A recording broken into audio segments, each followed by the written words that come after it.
Сәлематсың ба балалар? Қазақ тілі сабағы 2-ші сынып. Бүгінгі сабақтың тақырыбы өлең құрастырамын. Зат есімнің жекеше және көпше түрі. Бүгінгі сабақта үйренесің.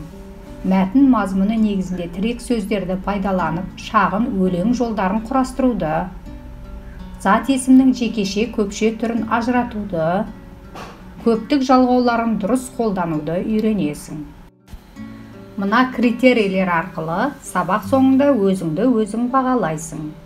Тірек сөздер мен каллиграмма арқылы шағын өлең жолдарын құрастырасың. Зат есімнің жекеше және көпше түрін ажыратасың. Көптік жалғауларын дұрыс қолданасың. Балалар, зат есім дегеніміз не? Зат есімнің жекеше түріне қандай сұрақтар қойылады? Зат есімнің көпше түрі неше? Зат есімнің көпше түрі қалай жасалады? Ендеше бейне жазбаны көріңдер. Иә, Дана, зат есім жекеше және көпше түрде айтылады. Кім, не деген сұрақтарға жауап беретін сөздерді зат есімнің жекеше түрі дейміз. Мысалы, аға, бала, қайық, шағала. Кімдер, нелер деген сұрақтарға жауап беретін сөздерді зат есімнің көпше түрі дейміз. Мысалы, ағалар, балалар, қайықтар, шағалалар. Зат есімнің көпше түрі лар, лер, дар, дер, тар, тер жалғауларының жалғану арқылы жасалады. Бұл қосымшалар көптік жалғау деп аталады. Аға, көптік жалғаулары көп екен. Балалар, ой ашу мақсатында каллиграмм өлеңді құрастырамыз.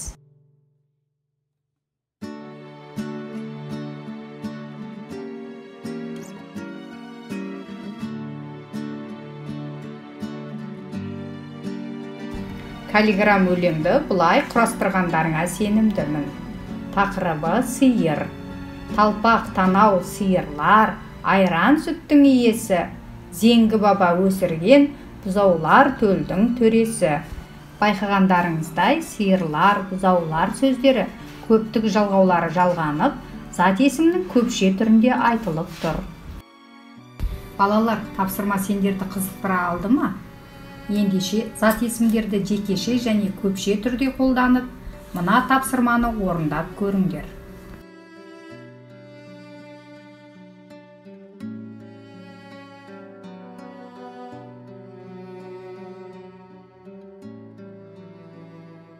Өлеңді дұрыс құрастырғандарыңа сенімдімін. Тақырыбы түйелер. Бір өркешті түйені нар түйе деп атаған. Түйеге артып ауыр жүк алыс елге апарған.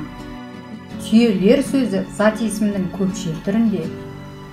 Түйені, түйеге сөздері зат есімнің жекеше түрінде қолданып, өлеңді құрастырды деп ойлаймын.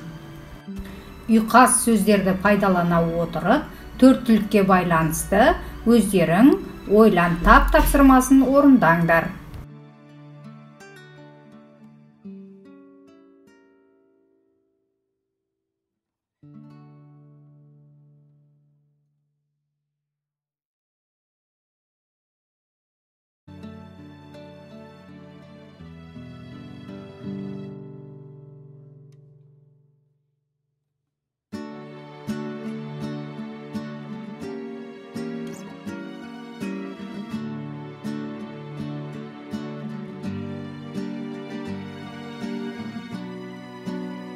Ойлан тап тапсырмасын орындағандарыңа сенімдімін.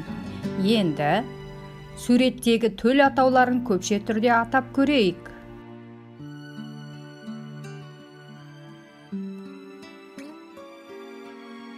Төл атауларын көпше түрде дұрыс атады деп ойлаймын.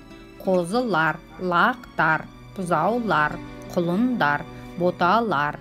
Көптік жалғауларды дұрыс жалғау үшін бірінші сыныпта өткен ережені есімізге түсірейік. Қазақ тілінде сөздің соңғы буынындағы дауысты дыбыс жуан болса, оған жалғанатын қосымша да жуан болады. Сөздің соңғы буынындағы дауысты дыбыс жіңішке болса, оған жалғанатын қосымша да жіңішке болады. Ендеше кітаптан 52-ші тапсырманы орындаймыз. Көптік жалғауларының тиістісін жалғап жазамыз. Сабағымызды қорытындылау мақсатында 53-ші тапсырманы орындаймыз.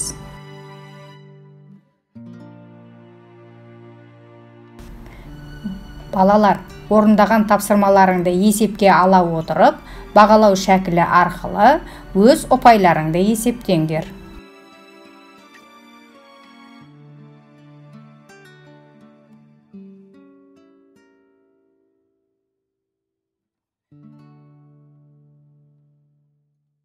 Балалар, бүгінгі сабақ түсінікті болды деп ойлаймын. Сабақ аяқталды. Сау болыңдар.